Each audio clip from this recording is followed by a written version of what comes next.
बातमी पुण्यातून। पुण्यामध्ये 100 कोटी रुपयांपेक्षा अधिक किमतीचे ड्रग्ज जप्त करण्यात आलाय। पुणे पोलिसांच्या गुन्हे शाखेनं विश्रांतवाडी भागामध्ये ही कारवाई केलेली आहे। 52 किलोंपेक्षा अधिक मेफेड्रॉन जप्त करण्यात आलेला आहे। आंतरराष्ट्रीय बाजारामध्ये 1 किलो एमडी ड्रग्जची किंमत 2 कोटी रुपये आहे। विशेष म्हणजे संशय येऊ नये म्हणून मिठाच्या पॅकेटमध्ये या ड्रग्जची विक्री केली जात होती। या प्रकरणामध्ये 3 जणांना पोलिसांनी अटक केलेली आहे। या संपूर्ण प्रकरणामध्ये आंतरराष्ट्रीय रॅकेट असण्याची शक्यता वर्तवली जाते। मिकी घई आपले प्रतिनिधी या संदर्भातले अपडेट देतील। मिकी। अमोल, जर आता आपण बघितलं तर पुण्यातली ही सर्वात मोठी कारवाई म्हणावी लागेल ड्रग्जची। एमडी जो हा मेफेड्रॉन ड्रग आहे तो जवळपास 100 कोटी रुपयाचा पुण्यामध्ये काल आढळून आलेला आहे। पुणे क्राईम ब्रांचची संपूर्ण टीम यामध्ये काम करत होती आणि त्यानुसार जर आपण बघितलं तर एका गोडाऊन मध्ये हे एमडी अर्थात विकण्यासाठी आणि लपवण्यासाठी मिठाचे जे पाकिट असतात त्याच्यामध्ये हे लपून ठेवण्यात आलेलं होतं आणि त्याच पद्धतीने ते वेगवेगळ्या ठिकाणी पोहोचवलं देखील जात होतं। अशा या गोडाऊनवर पुणे क्राईम ब्रांचनी छापा टाकत रात्रभर ही कारवाई सुरू होती। जर आपण बघितलं तर आता देखील पोलीस याबाबत म्हणजे आकडे सांगत नाहीयेत की नेमकं हे किती मोठं ड्रग्जचं रॅकेट आहे आणि किती मोठा। अंदाजे जो आता आपल्याला आकडा समोर आलेला आहे त्यानुसार जवळपास 52 किलो एमडी हे ड्रग पुणे पोलिसांना सापडलेला आहे। त्याची अर्थात जर आपण इंटरनॅशनल बाजारात किंमत बघितली तर 100 कोटीहून अधिक याची किंमत आंतरराष्ट्रीय बाजारात आहे।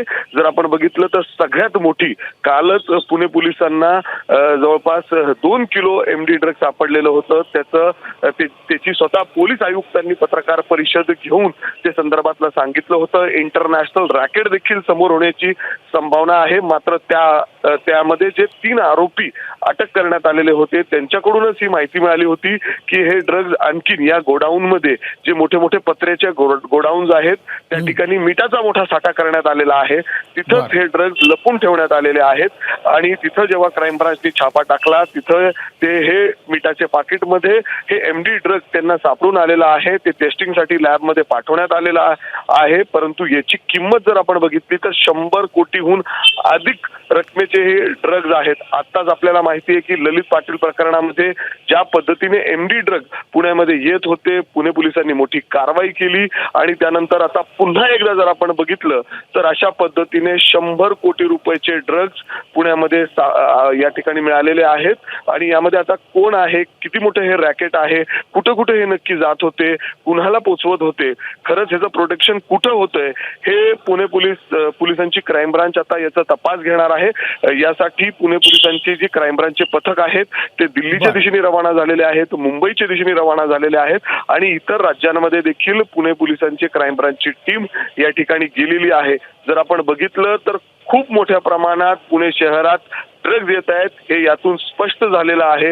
अर्थात 55 किलो ही खूप मोठी धक्कादायक अशी बातमी आहे की 52 किलो ड्रग्ज या ठिकाणी सापडणं, 100 कोटींपेक्षा अधिक किमतीचं हे ड्रग्ज असल्यानं आता पुणे पोलिसांच्या कार्यक्षमतेवरती सुद्धा सवाल उपस्थित होतोय। मिकी, या संदर्भातले अपडेट आम्ही तुमच्याकडून घेत राहू। धन्यवाद दिलेल्या माहितीबद्दल। एबीपी माझा, उघडा डोळे बघा नीट।